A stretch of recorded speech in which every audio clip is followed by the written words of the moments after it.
नारद पराशर पुंडरीक व्यासाम्बरीश शुक शौनक भीष्म दाल्भ्यान् रुक्मांगदार्जुन वसिष्ठ विभीषणादीन्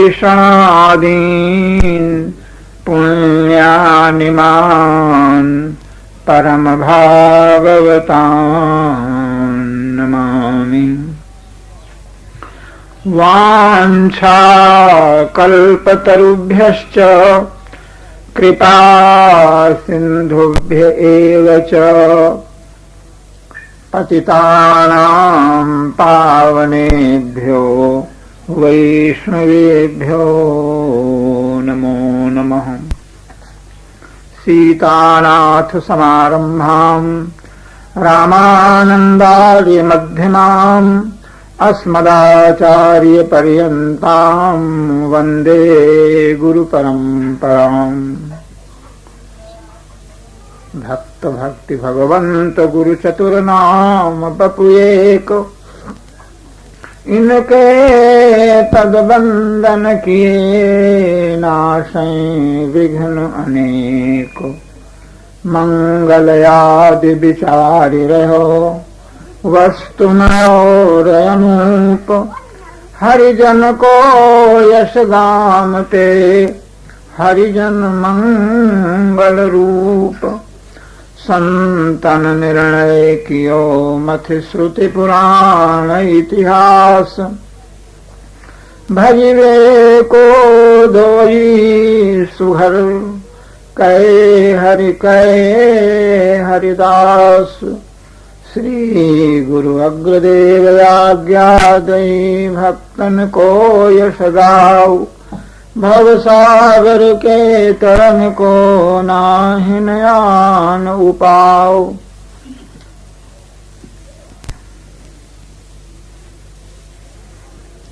श्री हरिजू हृदय विराजिए कथा सुनिए इतिहास।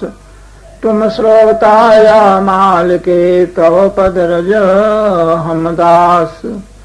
तुम पाछे जो और हो श्रोता हैं रस खान। तिनके सकल मनोरथ पुजमहि श्री भगवान। श्री वृंदावन बिहारी लाल की जय। श्री अग्रदेवाचार्य जी महाराज की। गोस्वामी श्री नाभाजी महाराज की। श्री प्रियादास जी महाराज की। श्री तुलसीदास जी महाराज की। सदगुरुदेव भक्तमाली पंडित जगन्नाथ प्रसाद जी महाराज सब संतन की।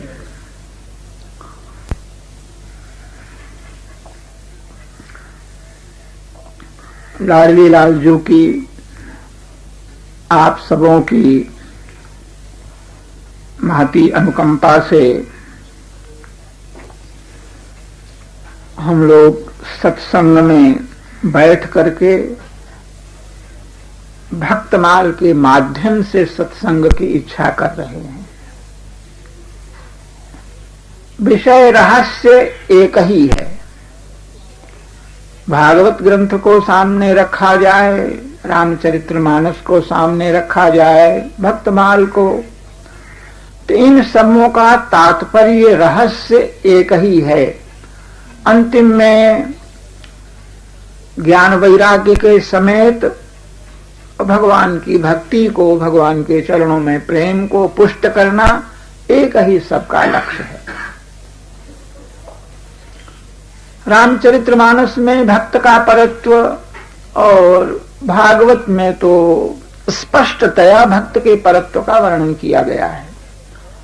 भागवत शब्द का अर्थ होता है वैष्णव, भगवत माने भगवान, और भागवत का अर्थ होता है अण प्रत्यय करके कि भगवान का। तो भगवान का चरित्र उसे भागवत कहेंगे और भगवान का जो भक्त उसे भी भागवत कहेंगे। भागवत महापुराण अर्थात वैष्णव महापुराण है। उसमें भगवान के भक्तों का भूरि भूरि चरित्र बड़े प्यार के साथ श्री सुखदेव जी महाराज ने वर्णन किया है।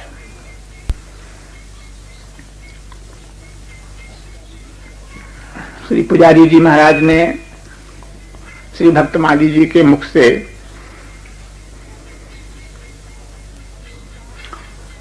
अनेक बार लगातार रामबाग में सुदामा कुटी में पंडित जी के मुख से कथाओं को सुना।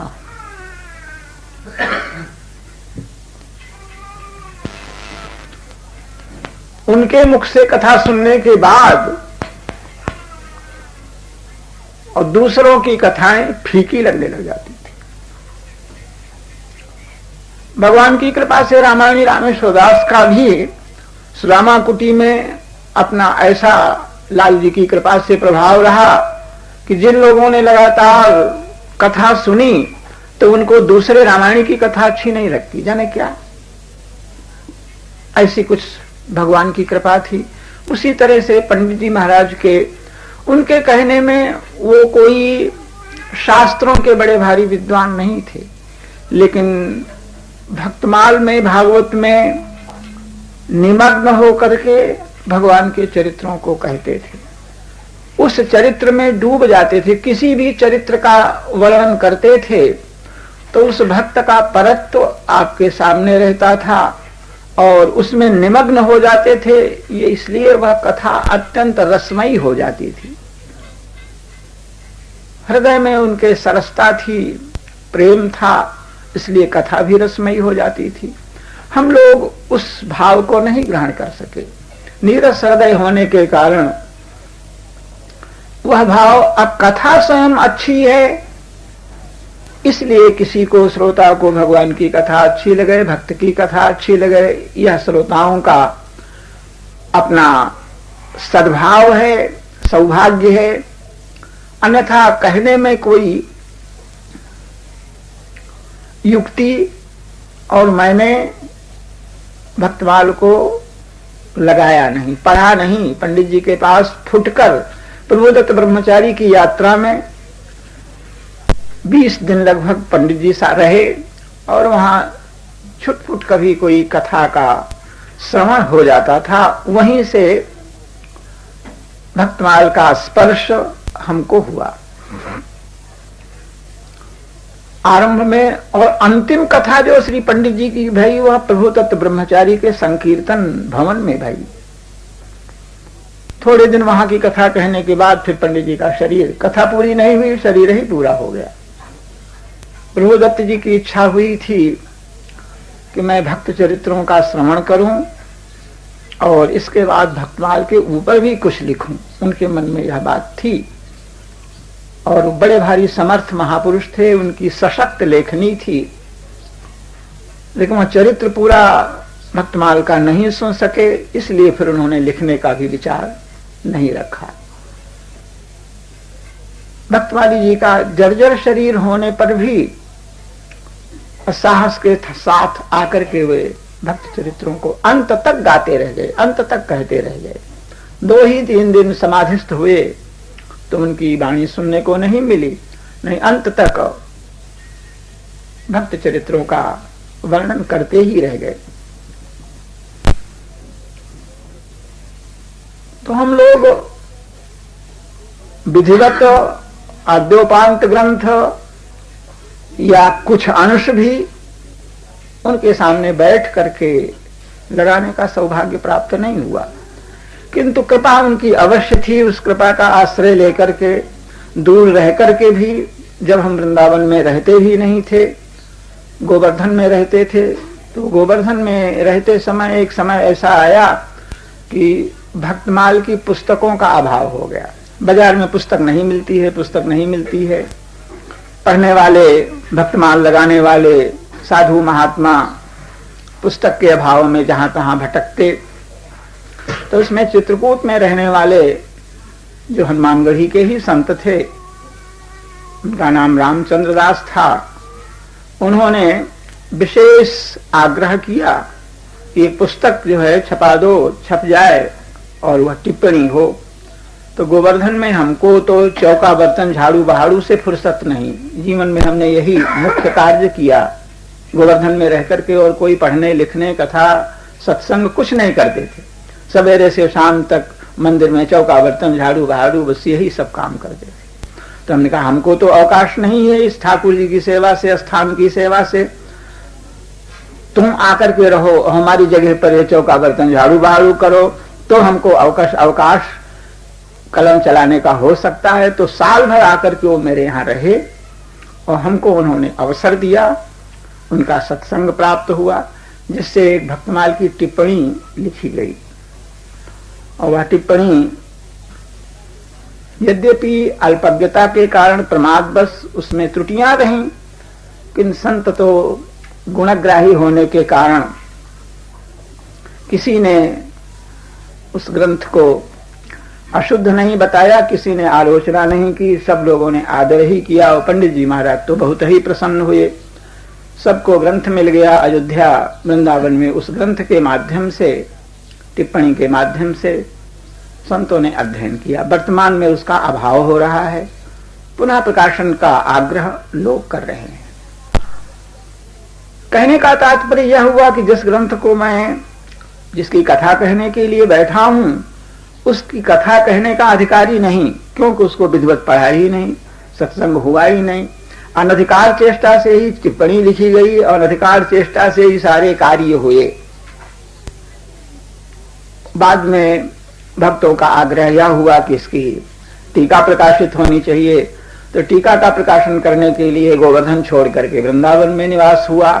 रामानी श्री रामेश्वर दास एक महान संत थे, उनके सानिध्य से उन्होंने इस हमारी टिप्पणी का आधार लेकर के और ग्रंथों का संग्रह करके और बीच बीच में पंडित जी से पूछ करके, गिरधारी दास जी महाराज थे, उनकी कथा सुन करके रामानी जी ने व्याख्या को लिखा और वह ग्रंथ 4 भागों में प्रकाशित हुआ। उसके द्वारा भक्तमाल का प्रचार अवश्य हुआ, क्योंकि उसमें सामग्री का संग्रह इस प्रकार किया गया था कि प्रत्येक वर्ग को अच्छा लगे। विद्वान हो तो एक आध ऐसी बातें थीं जो विद्वानों के योग्य थीं, कुछ गंवारू दृष्टांत ऐसे थे जो गंवार से गंवार को अच्छे लगे। दृष्टांत ही केवल पढ़ते, दूसरा कुछ पढ़ते ही नहीं।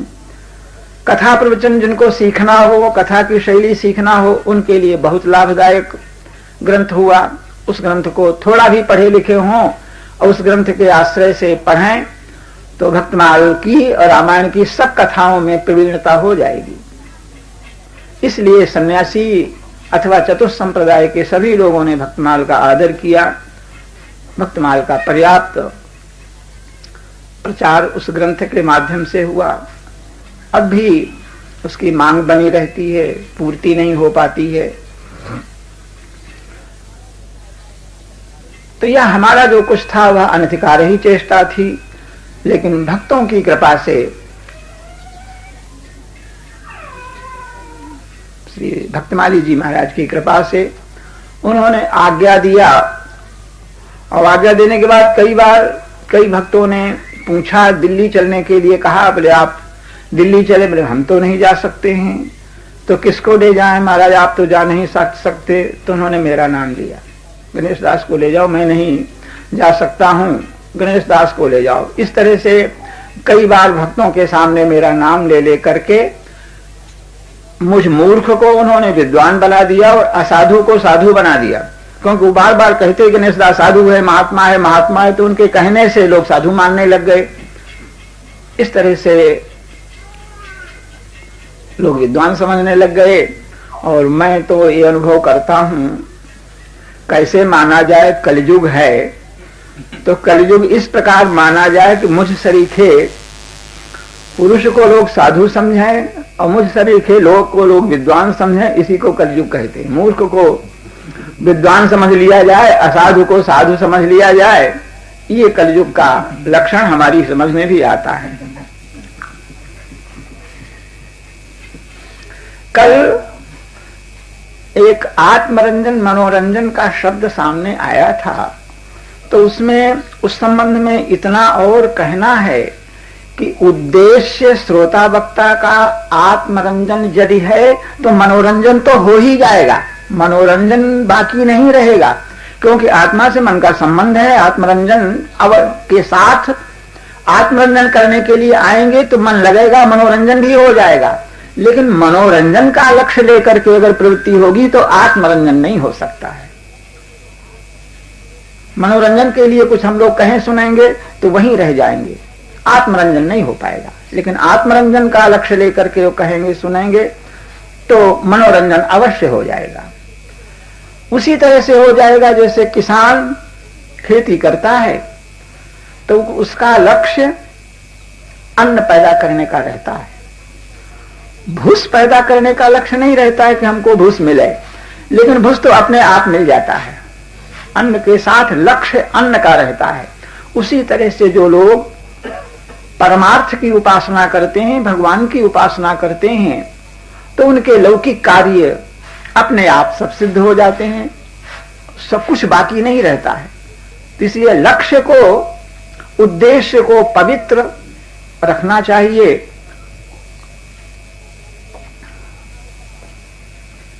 श्री भक्तमाल का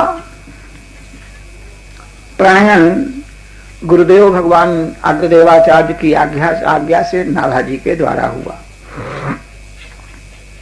प्रियादास ने उसके पश्चात टीका की और प्रियादास जी के पौत्र ने थोड़ी सी दोहा चौपाइयों में भक्तमाल के महात्म्य को लिखा। उन्होंने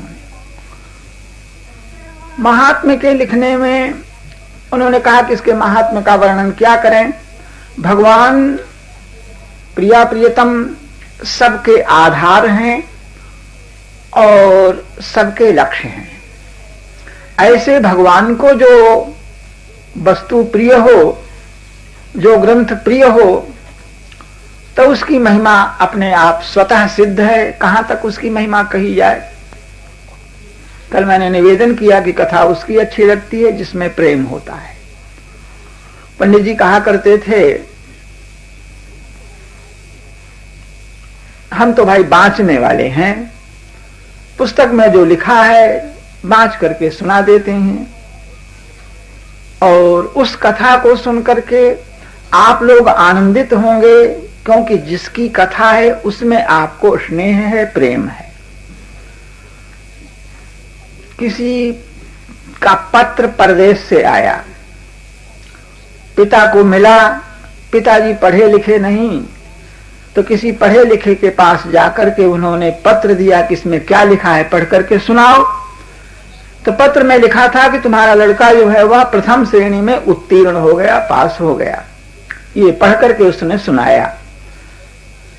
तो पढ़कर सुनाने वाले को उतना आनंद नहीं हुआ जितना कि सुनने वाले को हुआ।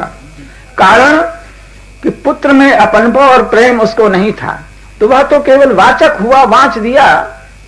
उसको उस प्रकार का हर्ष नहीं हुआ जितना कि वह सुनने वाले को, पिता को जितना हर्ष हुआ। इसलिए जिनका भगवान से, भगवान के भक्तों से अपना संपर्क है, उनमें प्रेम है, उन्हीं को भगवान की कथाओं में रस आता है। और भाई हम तो पोथी में लिखा है सो बांच देते हैं, कहां पावे प्रेम, पंडित जी कहते थे। महात्म्य के संबंध में यही बात कही गई कि जो वस्तु भगवान को प्रिय है और जिसे सुनकर के भगवान प्रसन्न होते हैं, उपसंहार में जो हरि प्राप्ति की आश है तो हरिजन गुण गाए, न तरु सुकृत भुजे बीज जो जन्म जन्म पछताए। अगर भगवत को प्राप्त करने की इच्छा है तो भगवान के भक्तों का जो सुजस वर्णन करो और उसी में भगवत सुजस हो जाएगा। और नहीं तो पुण्यों का आश्रय लोगे कि हम अपने पुण्यों के सहारे भवसागर से पार हो जाएंगे। तो पुण्य जिस तरह से भुना हुआ बीज सुंदर धरती में पड़ करके भी अंकुरित नहीं होता है, उसी तरह से तुम्हारे सुकृत, तुम्हारे पुण्य भुने बीज की तरह और व्यर्थ हो जाएंगे। वो परमार्थ का साधन नहीं कर सकेंगे। इसलिए भक्त चरित्र का आश्रय लो।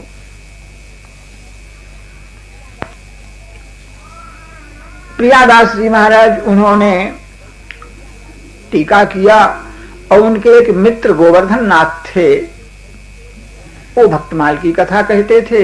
प्रियादास जी टीकाकार थे।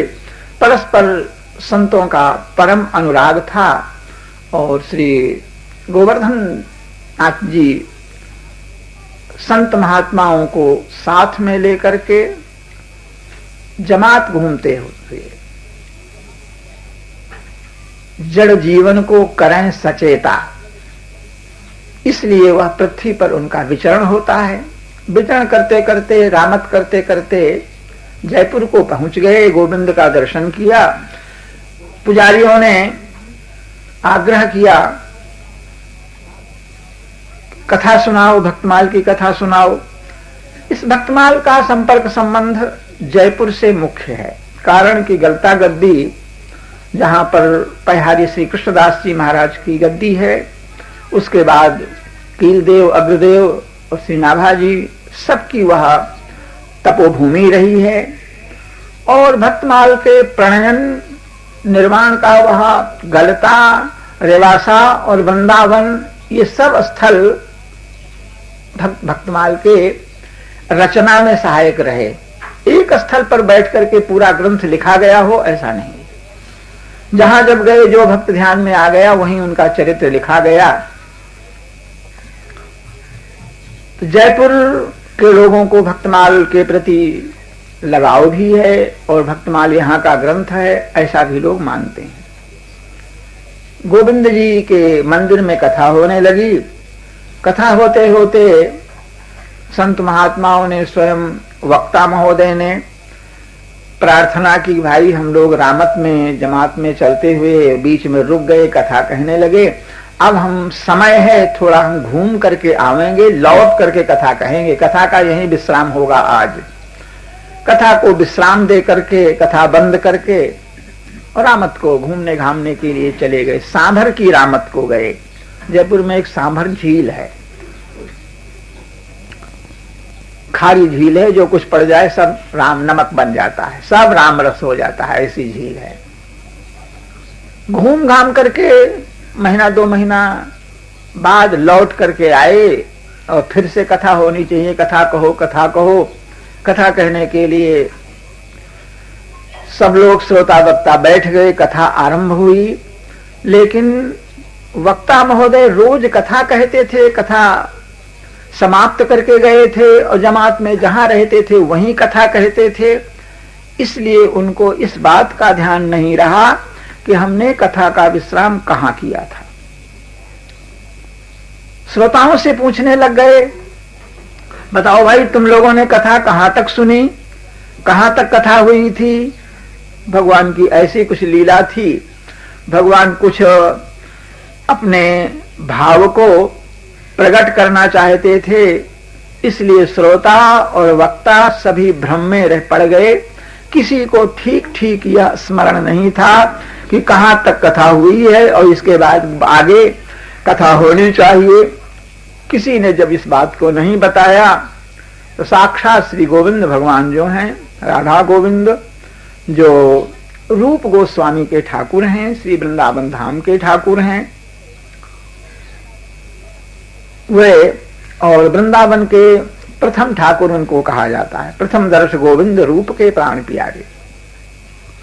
उन गोविंद भगवान ने स्वयं अपने पुजारी को कहा, पुजारी से कहा कि देखो, कह दो, कथा कहने वाले जो महात्मा हैं उनसे कह दो कि रैदास तक की कथा हुई है और उसके आगे अब कथा कहो। ऐसा कह करके श्री ठाकुर जी ने क्षण भर के लिए कथा के श्रोताओं पर भी आक्षेप किया कि तुम लोग कथा तो सुनते हो लेकिन ध्यान नहीं है, कैसे श्रोता हो। और स्वयं को प्रमाणित किया कि असली श्रोता मैं हूं। सब लोगों ने विश्वास कर लिया कि भक्त चरित्रों के श्रोता और साक्षात गोविंद हैं। इस बात पर सबको विश्वास हो गया। पुनः श्री प्रियादास जी महाराज ने भक्त रस बोधिनी टीका किया और टीका करने के बाद नित्य कथा कहते थे। संतों का विचार हुआ कि ब्रज की 84 कोस की परिक्रमा को चलाएं। यात्रा 84 कोसी परिक्रमा में चली और चलते चलते कथा नित्य होती थी, कीर्तन नित्य होता था, चलते चलते भी कीर्तन करते थे। होड़ल को पहुंच गए। होड़ल पलवल ये मथुरा और दिल्ली के बीच में एक कस्बा है। होड़ल में एक स्थान संतों का था, उसमें लालदास नाम करके कोई संत महंत थे। उन्होंने आग्रह किया कि आपकी 84 कोसी परिक्रमा की कोई अवधि तो है नहीं, पूरी करनी है, धीरे धीरे हो जाएगी, कुछ दिन यहाँ रुक करके आप हमारे ठाकुर जी को और भक्तमाल की कथा सुनाइए। तो श्री प्रियादास जी होड़ल में रुक करके और ठाकुर जी को भक्तमाल की कथा सुनाने लग गए। सुनाते सुनाते ठाकुर जी की कृपा ही कहो, एक घटना घटी। चोर लोग आए, स्थान की कुछ सामग्री को ले गए और साथ में ठाकुर जी को भी ले गए। ठाकुर जी चोरी चले गए। सवेरा हुआ, ठाकुर नहीं है, ठाकुर नहीं है। सभी को दुख हुआ, दुख की बात थी। लेकिन प्रियादास जी के मन में बहुत बड़ा दुख हुआ और उन्होंने कहा कि श्री नाभा जी ने कहा है कि ये भक्त चरित्र भगवान को अत्यंत प्यारे हैं। यही मान करके मैंने टीका की और यही मान करके मैं उनकी कथा को भी कहता हूं। तो आज ये बात झूठी मालूम पड़ रही है। अगर भगवान को भक्तमाल की कथा प्रिय होती तो चोरों के साथ क्यों चले जाते? भगवान कोई पीतल तांबे के नहीं, भगवान कोई मिट्टी पत्थर के नहीं। भगवान अगर चोरों के साथ न जाना चाहते तो चोर उनको कैसे ले जाते? चोर तो जड़ वस्तु को ले जा सकते हैं, लेकिन चैतन्य वस्तु को, सच्चिदानंदमय विग्रह भगवान को चोर कैसे ले जा सकते हैं?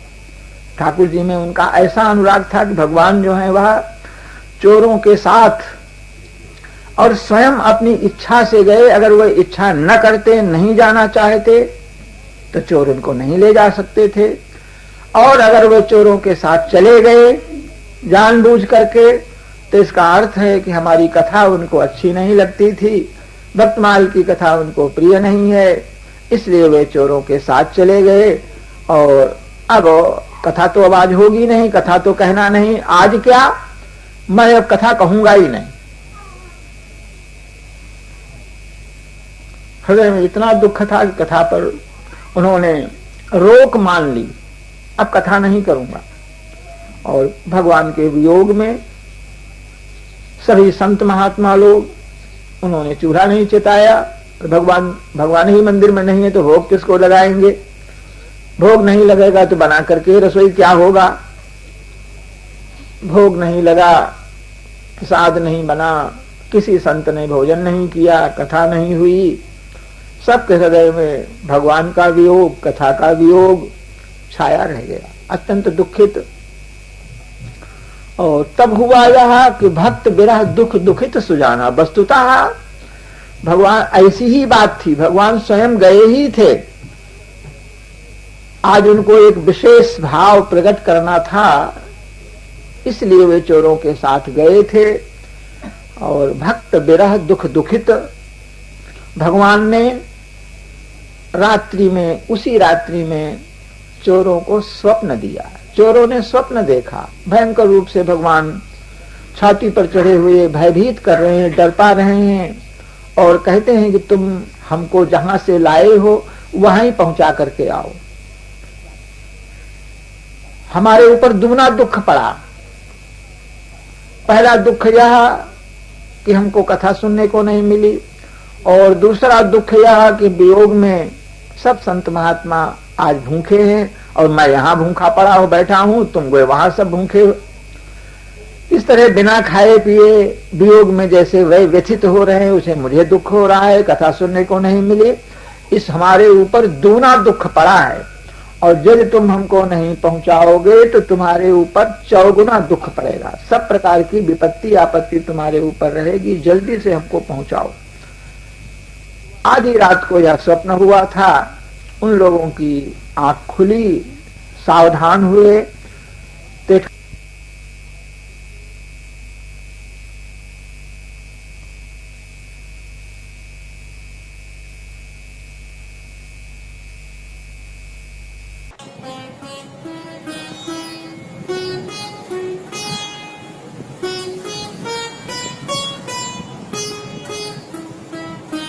श्री सीताराम प्रतिदिन सत्संग एवं दर्शन के लिए श्री महाराज जी के ऑफिशियल चैनल को जरूर सब्सक्राइब करें।